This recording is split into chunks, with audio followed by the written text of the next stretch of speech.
Back here on the Central Coast, the heavy rains this spring created beautiful super blooms of wildflowers, but they also gave life to invasive weeds. KSBY News reporter Asia Gore is live in San Luis Obispo to explain what makes these weeds so problematic. Asia? Well, Karina, invasive weeds growing here around the Octagon barn are encroaching upon native plants, threatening the environment and posing a fire risk.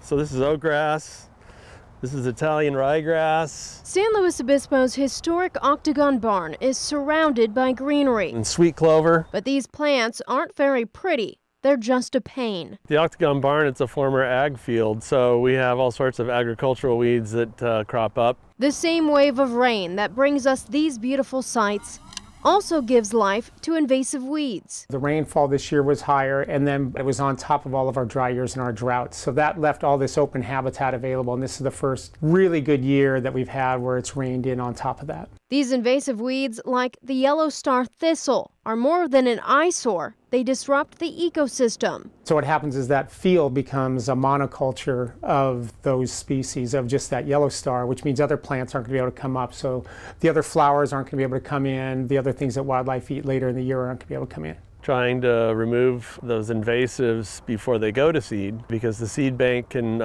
rest in the soil profile for years. This uninvited guest, not just a nuisance, they are a wildfire hazard as well. Like any landlord with a problem tenant, you may be ready to evict this pesky plant, but if it hurts for you to pull them, it's too late. Before the weed overstays its welcome, Loosely says allow a native plant to give weeds the boot. You can almost eradicate them, especially if you can plant some other plant material, a native plant, say, for cover to shade out the seed. And volunteers are needed for an upcoming weeding day here at the Octagon barn. That's scheduled for April 25th. Live in San Luis Obispo, I'm Asia Gore, KSBY News. Asia, thank you. And if you do not want to use chemicals, some safer alternatives to kill the weeds are laying 2 to 4 inches of mulch over top or bringing in some hungry weed-eating goats.